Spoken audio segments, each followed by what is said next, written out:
welcome to my channel. I'm Diana. I live and work here in the centre of a small French town in southwest France. As you can see, I'm standing by my large window which faces north, which gives me good northern light to paint. And it also gives me a view on the world. I see people passing by, going about their business, standing on corners, chatting. And this helps to inspire me to put people into my paintings. So this is what we're going to do today. We're going to paint simple people to enhance your painting, to give interest, and it will be fun. So let's paint. This video is about painting simple people, but before we start with the painting demo, I just want to share with you some of my precious images.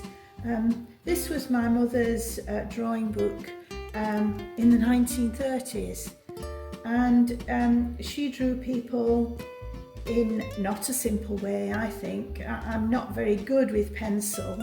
I prefer to work just solely with paint. But I thought I'd share these few images with you. Love the front of the book, typical 1930s cover. And inside it's a little bit torn, but we still have some lovely drawings, typically the 1930s style. I love the lady here in profile, and lots of little comedy drawings too. If I turn the page on a little bit, I've marked the pages that I like the best. Here we've got four lovely ladies, here in a lovely tailored suit, and then a lovely ball gown, you would say here. Love the hairstyles too. And if I turn the page again, we have two very striking ladies in their tailored outfits, looking very, very smart, exaggerated with the gloves, very, very evocative of the 1930s, the little cloche hats. She loved detail and she loved drawing, even to the extent of putting texture of the tweed and the materials that were used. She loved dress design, and you can see it in the images. So that's the work of my mum a long time ago, nearly 100 years ago. But today we're going to do something far simpler, I think far simpler, and this is an image of what we're hoping to achieve.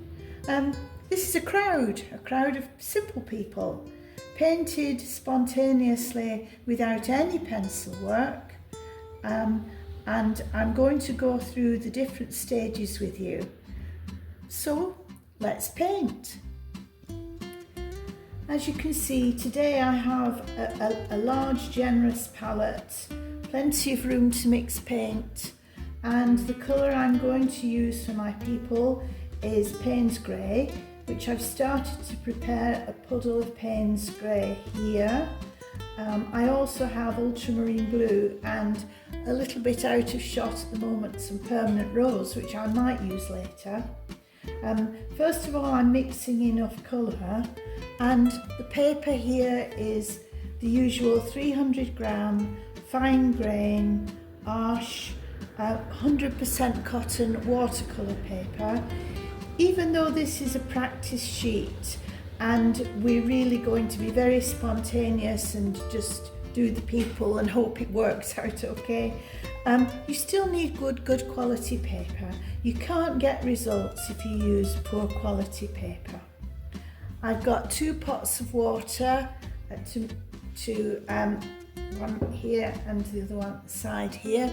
The main priority for me is making sure that you can see the paper properly. Now, positioning the people on the paper is the first challenge. We want there to be a certain amount of depth in the painting, and the general rules are the further away the paler the colour is and the smaller the image. Because I want to paint multiple people all together, I'm going to have them all beginning in a line, maybe 2/3 of the way up the paper, but I'm going to vary the amount of paint that I use. So we have denser colour for people nearer to us and more diluted colour for the people further away. So I'm going to just do it and we'll see what turns out. If it doesn't work, we'll just start again with another piece of paper. So I'm going to start off with my brush generously full and start here with the first. I'm only going to, we always start with the head. So I'm just going to create a round like that, which is the head of the person.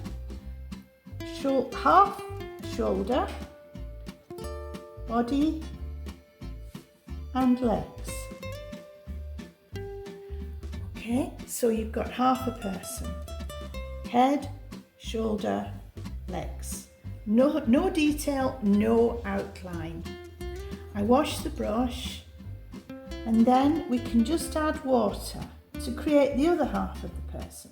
So the head, touching the colour that I've already got on the page and come down. Okay. And there is the start of my first person. Now we can carry on. Maybe they're speaking to someone else and we go again with maybe a slightly larger person. Head, shoulder. Don't be afraid to touch the water that we've got sitting there already. This person is slightly larger. They always seem to take on a life of their own when you start. Come down a little further because they're a little bit nearer to us. Wash the brush. Clean water to complete the head, to complete the shoulder. Obviously we're seeing them from the back, although sometimes they just seem to dictate what's happening. They can be speaking to one another. They could be having a chat, looking at it now. But now we're going to have a person a little bit further away. So we're going to start from the same point, but make the head much smaller and the shoulder, body, legs. Wash the brush, clean water. Okay. So they're in the distance, further away. Another one, maybe closer again. I don't know what they're watching at this point, but it must be something interesting that's got everybody's attention. Here we go. Head, shoulder, body, leg. Never worry too much about the legs. The legs are often moving. People hop from one foot to another, they cross their feet, they do all sorts. And so now we're going with the water. Just broaden this person out a little and then taper the legs. Okay. Maybe we'll have another person in the distance. Again, smaller head, shoulder, and then they're hidden partially because people don't always stand regimented. They stand in huddles, they converse with one another, and so this other faraway person is maybe talking to that person there. We can make up all sorts of stories about what's going on. Maybe we'll have another person in the distance here.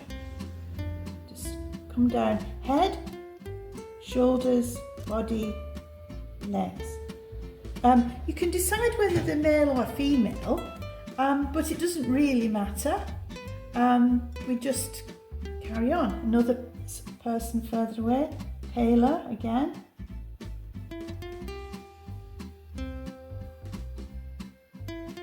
Oh, that's my clock chiming in the background. It's nice living opposite the church. It gives a sense of rhythm to the day. Okay, now we'll have a nearer person next door, I think.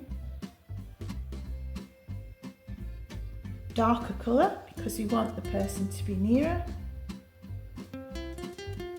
This time I'll do the shoulder here a little, gone a little bit stronger with the colour because maybe this person is closer to us. And down.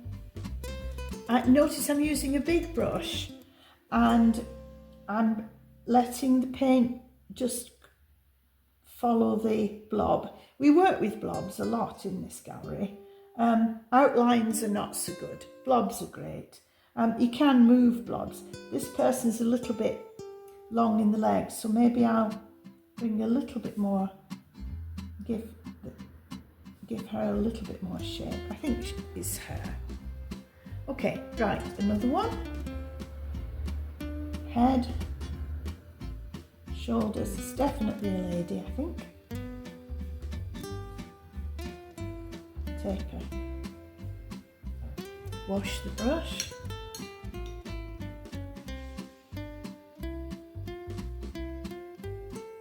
Add a little bit of water. This gives interest. Okay. We can give them, obviously they have a lighter side and a darker side, as you see. We can give them a little bit more detail if you like. Once we had a cycle, well, every year there's a cycle race through the village here, and I sat in the big window there and painted the crowd as they were watching the cycle race. And then the cyclists came past, all in their lycra, speeding along, zipping through the village, and they were gone in a moment. And I tried to capture them as they went, which was just really a few brush strokes. And that worked well. I actually sold the picture to a cyclist who said, "Oh, you captured the movement." But it's all about spontaneity. I'll do another one just to get the message across about head, shoulder, body. This one's a little bit paler, so we'll make them a little bit further away. Wash the brush. Okay. Now we need to ground these people a little so that they look as if they're not floating in the air. And I'm going to add a little bit of shading, first of all with the people far away, and just add a horizontal, almost register their presence on the ground. Just take it through. And for the people close by, we'll give them a more defined shadow. Shadows always originate from the person, and then we have to make a decision about where the light is coming from. I reckon the light is coming from this side, so I'm just going to add the shading like this, elongated. The stronger the shadow, the sunnier the day.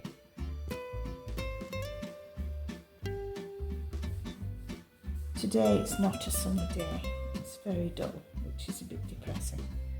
Okay, so there we are. That's the start of our group of people.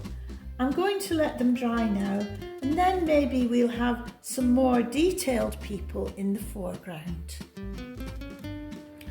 Now the people have dried, so here they are. It's amazing how watercolour changes during the drying process. You can see the two people here are really quite close together, and the lady here, definitely a lady, has quite an interesting hairdo, and they're all focusing their attention on one another and things in distance. We could make up a little story, but right now we're going to add more people here coming to join them. So I've got another palette here which consists of burnt sienna and Indian red. I want to add a little bit more colour to the mix now, because the people are closer and we're going to make them more detailed, but we're still going to paint them in the same spontaneous way. Haven't done any pencil work, and I'm not going to do either, and just hope that everything works out okay. So I'm starting off with my burnt sienna Indian red palette. and just get the colour going.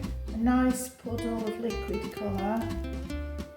Might incorporate a little bit of Indian red into the mix as well. And also on the other palette I have ultramarine blue. So I'm going to incorporate that as well into the plan. Love ultramarine blue, so vibrant. Okay, right. First of all, the same as we did with our distant people, I'm going to start here with the head of the person. This time I'm going to go into my brown, burnt sienna, Indian red mix and start here just with the head again, half the head. This time I'm going to kind of just take the colour down like this, wash the brush.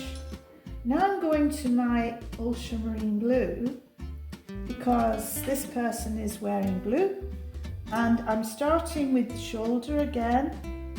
I'm going to put a slight angle on the person because they're walking towards the group, so the person isn't standing vertically but is moving.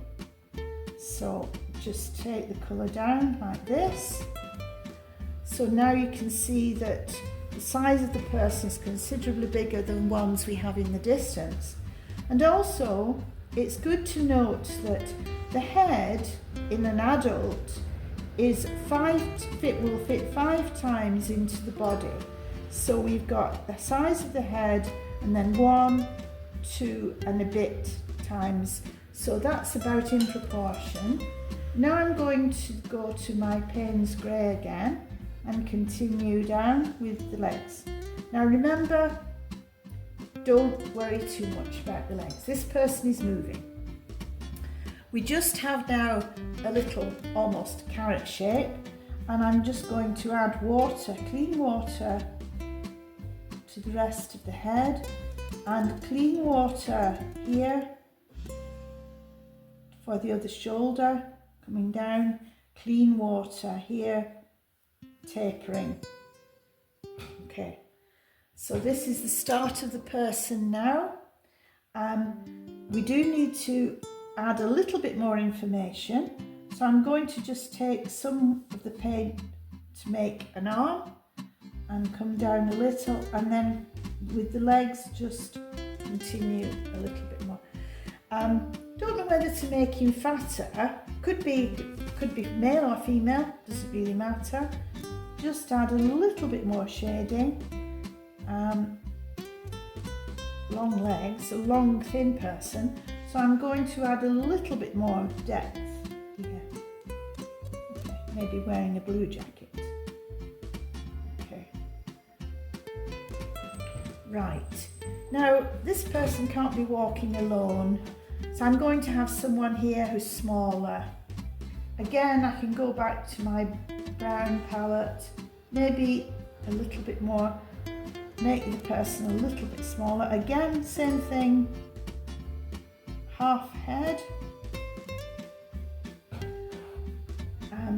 Maybe I'll go with my permanent rose now. So we have pink for the shoulder, coming down, and then possibly take the pink further. Maybe it's a dress, maybe it's a lady. Don't have to make the decision immediately. A little bit more colour. That's the bell telling me it's 12 o'clock and time to stop work. But we'll carry on. Come down. I think this is quite a... Maybe go very pale.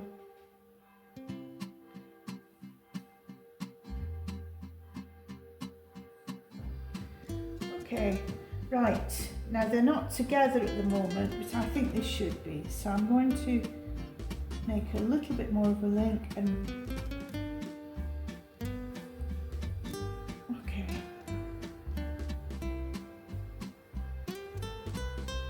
can do too much. You can add too much information, and we need to make their presence felt with a shadow. So I'm going to just add a little bit of colour here.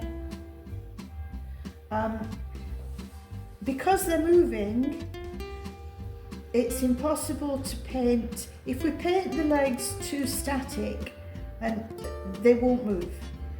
So we just have to let brush strokes give the impression that they're a blur, and that's exactly what we've done. So we'll just leave those like that, and they're heading to join the crowd. Hold it up to the light and then you can see.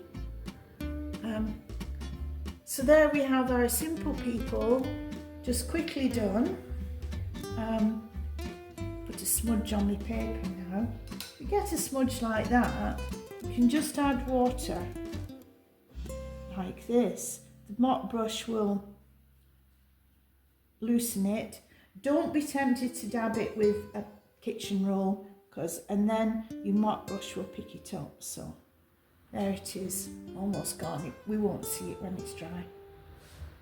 These simple people you can pop into landscapes like we did with the aurora, my last video. We had tiny people helping to show the immensity of the universe and the aurora. And if you do a landscape, often it's nice to have a person just standing admiring the view. They're not individual people studies, just a simple person to liven your paintings. I hope you have a go. I hope it's tempted you to try out this technique. We'll leave them now to get on with their discussions. Thank you for watching. I hope you enjoyed my video and it's inspired you to have a go at painting simple people. Don't forget to subscribe and like, and I'm very pleased always to have your comments and feedback. I want you to enjoy painting as I do. So till the next video, happy painting. Bye.